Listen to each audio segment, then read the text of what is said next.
Segundo livro de Samuel, capítulo 5, versículo de número 16.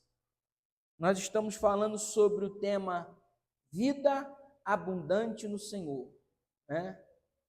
É o mês de janeiro, sei que alguns estão viajando, estão de férias, mas nós estamos aqui meditando nessa série de estudos.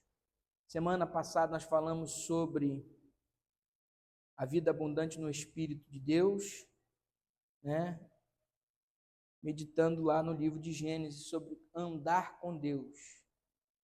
E hoje nós vamos falar sobre três aspectos, três propósitos de Deus na nossa vida.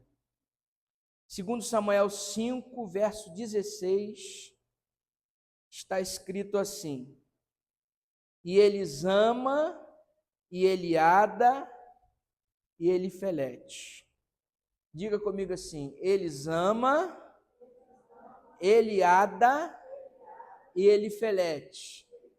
Mais uma vez: Elisama, Eliada e Elifelete. Senhor, essa é a tua palavra, nós vamos meditar nessa noite e continuar falando conosco. É o que nós pedimos em nome de Jesus. Amém.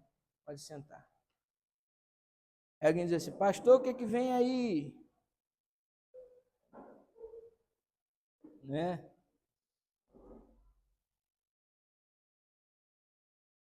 Você sabe que existem alguns motivos pelos quais a mãe, né, dava o nome aos seus filhos nos tempos bíblicos.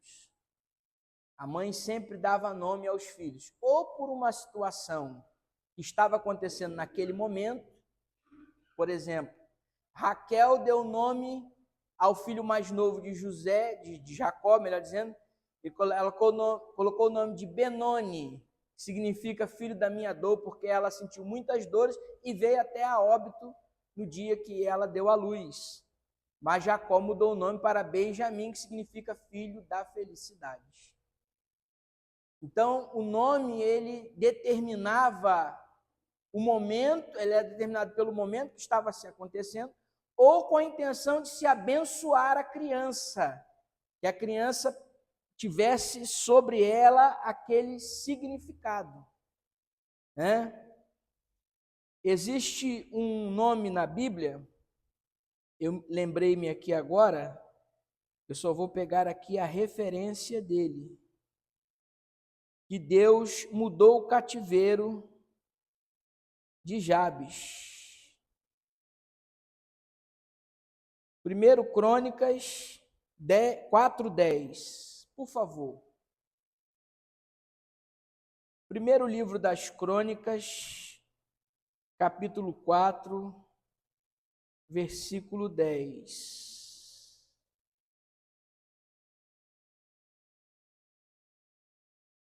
Versículo 9 e 10.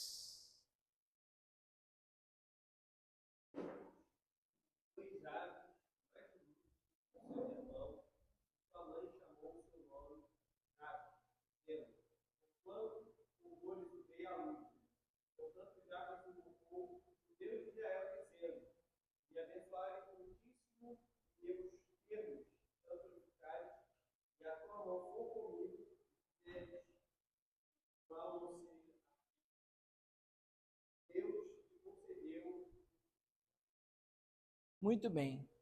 Jabes foi o homem mais ilustre da sua família. Porém, a sua mãe deu o nome de Jabes, é o que está escrito no texto, porque com muitas dores deu à luz. Significa a palavra Jabes. Jabes no hebraico é o mesmo que dor. Então imagina você nascer e toda vez que alguém chama você, está chamando dor. Alguém olha para você e fala assim: dor, vem aqui, dor. Vem aqui, sofrimento. Porque o nome Jabes, no hebraico, a pronúncia dessa palavra é a mesma palavra para dor ou sofrimento. Então não coloca o nome do seu filho de Jabes, não. Tá? É um nome que significa dor ou sofrimento. Mas olha só, a Bíblia diz que Jabes fez uma oração ao Senhor e disse: Senhor, que a tua mão esteja comigo, guardando-me dos males e me livrando das dores. E a Bíblia diz que Deus atendeu ao seu pedido. Então o nome dele era dor, o nome dele era sofrimento, mas Deus mudou a história da vida de Jabes por causa de uma oração. Veja o poder da oração, né? Não vou entrar nesse mérito agora da oração, mas é bem interessante. Então o nome ele era dado de acordo com as circunstâncias do nascimento, de acordo com o significado que se queria pretender, para abençoar a criança ou homenagear alguém da sua família. Geralmente se dava o nome de alguém, algum antepassado importante na família, dava-se o nome para aquele filho, para homenagear esse antepassado. Um avô, um bisavô, uma avó e tal, que foi alguém importante, se repetia os nomes. Por isso que na Bíblia os nomes se repetem muito. Por exemplo, o nome Jesus é o mesmo que Josué, né? É um sinônimo, Josué, Jesus, Oséias. Então são nomes que vão se repetindo porque tem um significado. Então, olhando para o significado desses nomes, agora você volta lá em 2 Samuel, capítulo 5,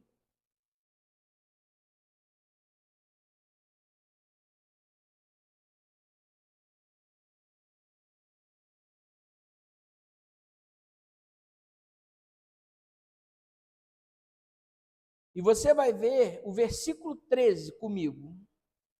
Tomou Davi mais concubinas e mulheres de Jerusalém, depois que viera de Hebrom. E nasceram a Davi mais filhos e filhas.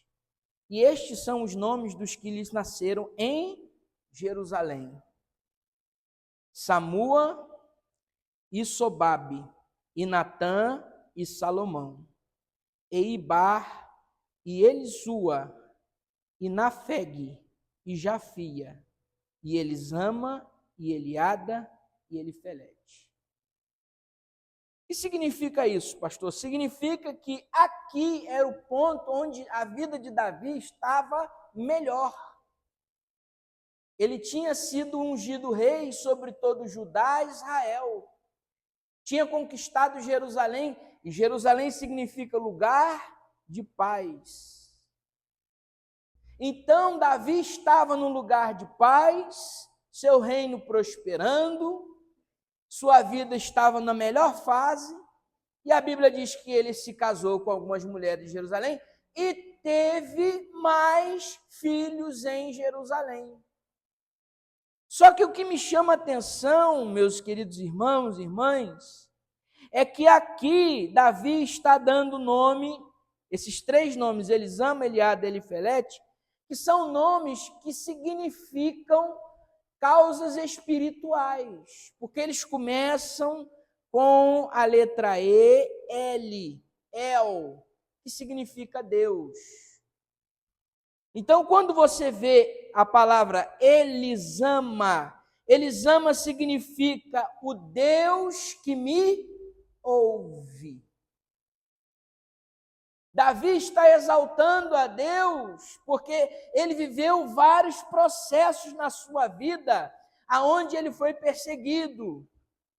E eu vou fazer um parênteses aqui para dizer para os irmãos o seguinte: estudando sobre a vida de Davi, eu gosto muito de dois personagens na Bíblia, Moisés e Davi. Para mim são os maiores personagens depois de Jesus. Estudando sobre a vida de Davi, eu percebi que Deus trouxe pessoas e situações na vida de Davi ao decorrer da sua vida que moldaram o seu caráter espiritual, moral e social para que ele se tornasse quem ele foi. Então, por exemplo, para ensinar Davi a governar, Deus permitiu que ele ficasse dentro da casa de Saul por muitos anos. Davi aprendeu como funcionava o reino no período que ele ficou na casa de Saul, porque ele se casou com uma de suas filhas. Davi viveu um período de tempo na casa de Saul, porque ele serviu Saul como pajem de armas. Ele aprendeu. Mas também Deus usou Saul para perseguir Davi. Olha que coisa interessante.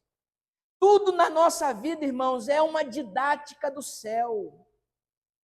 Tudo que acontece na sua vida e na minha vida, pessoas que passam pela nossa vida, pessoas que estão na nossa vida, ou situações que nós passamos, é uma forma de Deus nos ensinar de alguma forma alguma coisa. E enquanto nós não aprendemos a lição, nós não somos aprovados na prova. Veja os irmãos, Saul foi um dos maiores perseguidores de Davi, mas se Saul não passasse pela vida de Davi, Davi jamais teria a resistência que ele teve. Davi viveu momentos terríveis na caverna de Adulão, fugindo de Saul. Davi viveu momentos terríveis onde a sua família foi perseguida por causa de Saul. Davi foi acusado do que não fez por causa de Saul. Sua cabeça foi colocada a prêmio, literalmente, por causa de Saul. Mas Davi não tocou em Saul. Ele aprendeu a lição, ele disse: eu estou aqui numa escola de Deus. Deus falou que eu vou ser rei, mas eu vou esperar o meu tempo, porque tudo tem um tempo. Saul foi uma ferramenta de Deus na vida de Davi. Uma outra pessoa que foi uma ferramenta de Deus na vida de Davi, a Bíblia vai mostrar a história de um dos seus filhos chamado Absalão. Absalão foi o filho de Davi que se revoltou contra ele e tentou tomar o reino dele, e tomou por um momento. O próprio filho tomou o reino do pai. Imagina o desgosto de Davi. O próprio filho se deitou com as mulheres do pai, a desonra. Mas Absalão deu uma lição valiosa para Davi. Qual foi?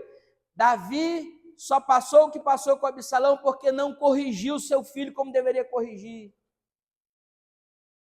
Claro que ele estava pagando pelo que ele passou em relação ao pecado de Batseba, mas a causa foi a falta de correção. Então, tudo que acontece na nossa vida, Deus está nos ensinando alguma coisa. Deus está te ensinando alguma coisa com essa circunstância. Abra bem os teus ouvidos e fique atento os teus olhos, porque Deus está falando com você através dessa circunstância. Aí Davi diz assim: eu vou colocar o nome do meu primeiro filho aqui de Elisama, porque Deus me ouve. Eu quero dizer para você nesta noite que Deus te ouve.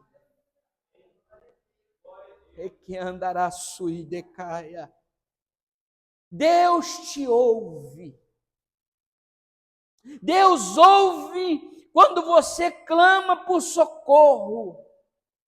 Deus ouve quando você ora pedindo solução para as suas causas. Não pense que porque não aconteceu nada que Deus não está ouvindo, não. Deus ouve. O profeta Isaías diz assim: os ouvidos do Senhor não estão agravados para que não possa ouvir. Ele está bem atento ouvindo aquilo que você está falando com ele. Deus ouve. Mas Deus também ouve as nossas murmurações. Deus também ouve as nossas reclamações. Deus também ouve quando nós falamos de alguém. Deus também ouve quando nós falamos coisas que não devemos falar. Deus ouve as nossas palavras de ofensa.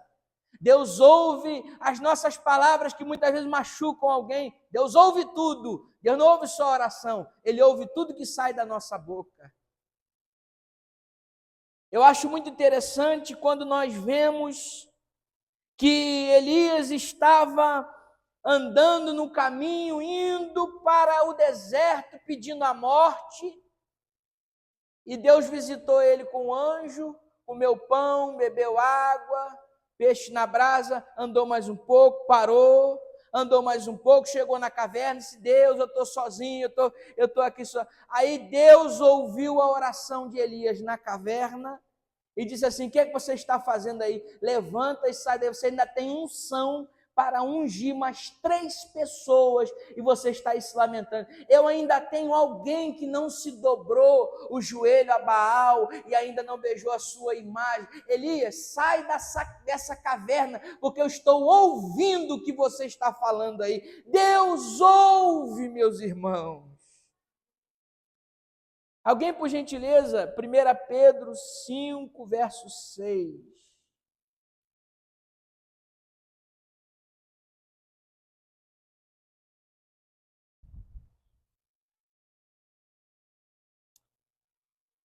1 Pedro 5, 6, pode ler.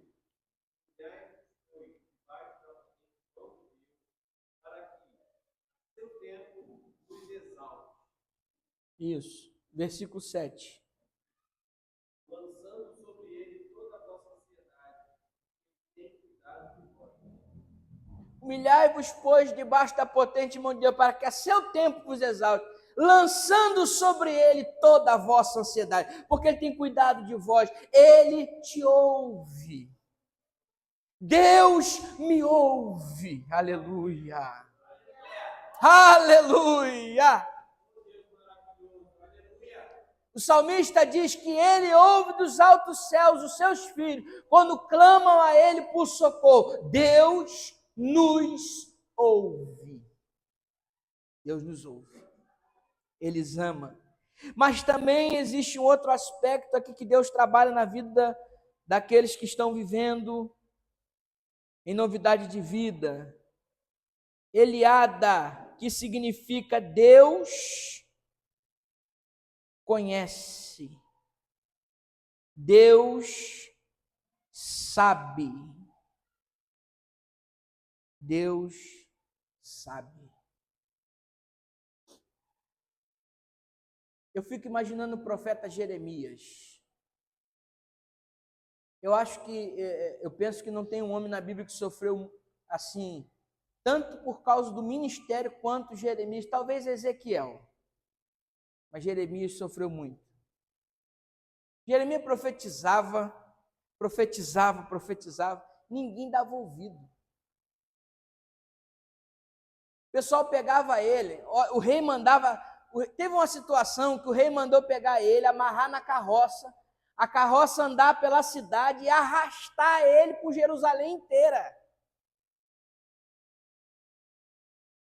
Jeremias chegou a dizer assim: Deus, eu não vou mais falar em teu nome, eu cansei, não vou mais falar. Jeremias foi lançado em situações terríveis. Até em calabouço Jeremias foi parar. Aí eu lembro do texto bíblico que Jeremias foi lançado num calabouço. Calabouço é um poço. E a Bíblia diz que não havia água, só havia lama. Jogaram ele no meio da lama. Ele se atolou na lama. Diz a Bíblia que ficou até o pescoço a sua lama. A lama atolou ele. Ele ficou atolado. Aí imagina o profeta Jeremias dentro do calabouço, dizendo assim: será que Deus não conhece, não está vendo o que eu estou passando, não sabe, não está me ouvindo? Aí eu imagino o Espírito Santo soprando no ouvido dele, o que ele escreveu em Jeremias 33:3: clama a mim e responder-te-ei, e anunciar-te-ei coisas grandes e inabaláveis que tu não sabes. Jeremias, eu conheço você. Deus conhece os teus limites. Aí você diz assim: mas pastor, eu já cheguei no meu limite. Não, e se você tivesse chegado no seu limite, você não estaria passando isso que você está passando até aqui. Se você está chegando até aqui, é porque você ainda tem alguma coisa aí. A viúva chegou para o profeta e disse assim: não tenho nada. Aí ela disse assim: o que é que você tem em casa? Não, só tem um pouquinho de farinha na panela, azeite da multidão. Então é isso aí que Deus vai usar para multiplicar e para fazer o milagre. Por quê? Porque Deus conhece a tua estrutura e Ele está trabalhando em você. Deus me conhece. Foi o mesmo profeta Jeremias Olha o que ele escreveu aqui. Abra a sua Bíblia aí.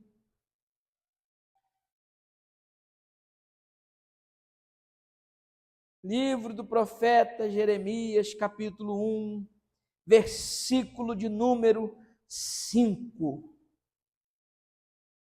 Olha o que Deus fala para o profeta Jeremias. Jeremias 1, 5. Deixa eu aí? Pode ler então.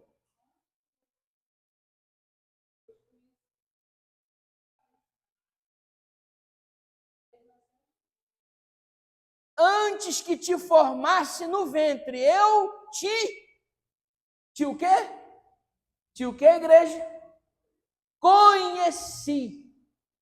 Ele conhece você antes mesmo que você fosse formado no ventre da sua mãe. Ele já te conhecia. Quando você ainda estava uma pequena célula se desenvolvendo no ventre da sua mãe, antes de ser formado, Papai do céu já te conhecia. Deus te conhece. Eliada, Deus me conhece. Mas existe também um outro aspecto, e é o terceiro, Elifelete. Elifelete tem dois significados. Deus faz, ou Deus me liberta. Eu gosto de pensar que o significado desse nome, na verdade, tem a ver com Deus age ao meu favor. Porque Ele faz, Ele liberta, Ele age.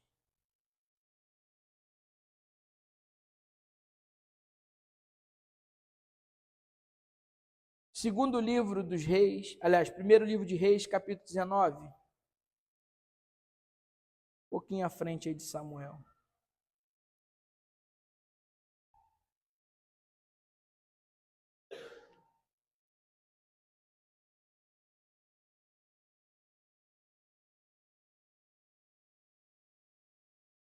Primeiro Reis 19, verso 16.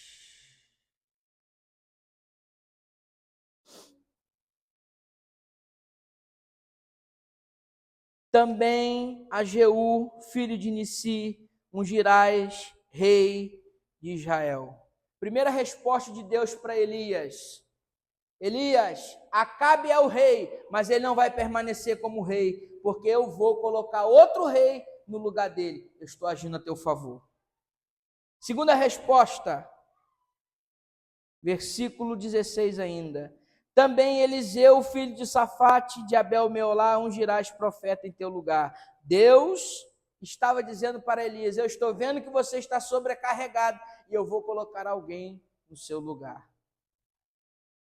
Mas também no verso 18, diz assim, também eu fiz ficar em Israel 7.000, todos os joelhos que não se dobraram a Baal e toda a boca que não o beijou. Deus mostrou para Elias que ele não estava sozinho. 3 respostas de Deus para Elias. Deus faz. O Deus que nós servimos é o Deus que trabalha dentro do campo das impossibilidades. Elias, você está sendo perseguido por Acabe? Fica tranquilo, fica na sua posição. Eu vou repreender esse Acabe aí, vou colocar outro rei no lugar dele. Elias, você está passando problema porque você está sobrecarregado? Fica tranquilo, eu estou trazendo alguém para te ajudar. Eliseu está chegando. Elias, você está orando sozinho? Fica tranquilo, eu estou colocando 7.000 para orar junto com você. Deus está trabalhando. Muitas vezes você não está vendo o trabalhar de Deus, mas Deus é o Deus que trabalha no campo das impossibilidades e trabalha naquilo que nós não vemos, não sabemos e não esperamos. Enquanto você está aqui, Deus está trabalhando em alguma coisa a teu favor, aonde você ficou lá na sua casa, lá no seu trabalho, lá no seu emprego, lá na sua escola. Deus está trabalhando. Porque Deus nos Deus sabe, Deus nos ouve e Deus entra com providência. Davi estava dizendo: eu sei o Deus que eu sirvo.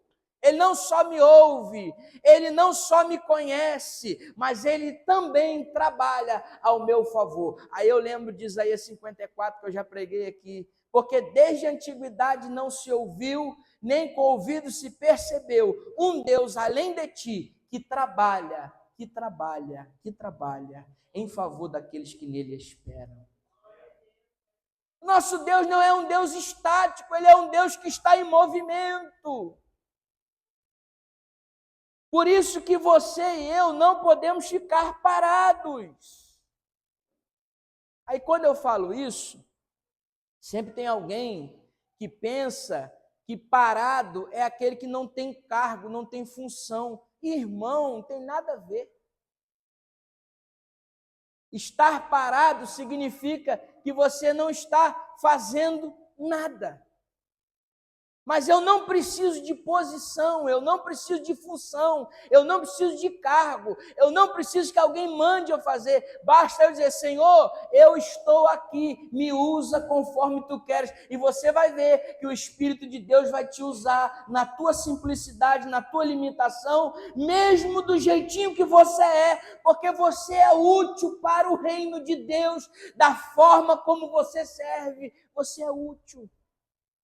Estar paralisado significa não se importar com nada. Se você não pode ir, ore por quem vai. Se você não pode ajudar, contribui com quem está fazendo. Se você não pode fazer, então diga: eu estou aqui para somar com quem está fazendo. Se você não pode se esforçar, pelo menos sustente, mas faça alguma coisa, porque Deus está procurando pessoas que são verdadeiros adoradores, que adoram o Espírito em verdade.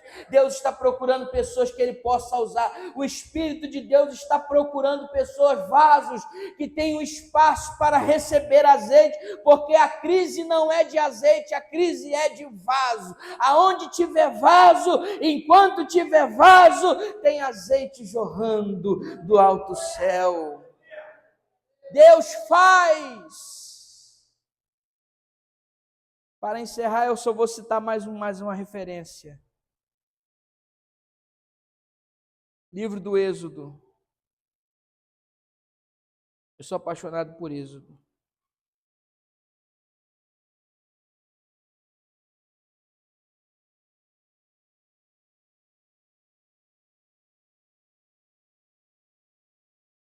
Capítulo de número 15.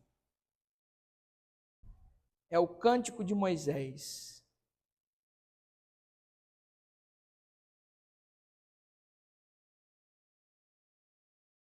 E Moisés chegou diante do mar. Para frente não tem escapatória. Para o lado não tem escapatória. Atrás está vindo o faraó. Mas Deus faz. Que andará suja. Deus faz. Quando não achou saída, ele clamou ao Senhor. O Senhor disse: Moisés, por que você está clamando a mim? Diga aos filhos de Israel que marchem. Não é para você ficar clamando, agora é hora de você andar. Aí a Bíblia diz, capítulo 15 de Êxodo: então cantou Moisés e os filhos de Israel este cântico ao Senhor e falaram, dizendo: cantarei ao Senhor, porque sumamente se exaltou. Lançou no mar o cavalo e o cavaleiro. O Senhor é a minha força e o meu cântico. Ele me foi por salvação. Este é o meu Deus. Portanto, lhe farei uma habitação. Ele é o Deus de meu pai, por isso exaltarei. O Senhor é varão de guerra. Jeová é o seu nome. Lançou no mar os carros de Faraó e seu exército, e os seus escolhidos príncipes afogaram-se no mar vermelho. Deus é varão de guerra. Jeová é o seu nome. O Senhor é a minha bandeira. Ele é que vai adiante de mim, porque Ele faz. Se você confiar em Deus, eu até coloquei essa semana lá na internet assim: olha, o que é o vento? o que são as ondas, o que são as tempestades, o que são os mares, o que são os problemas, diante do Deus que criou todas as coisas, dizendo assim: haja.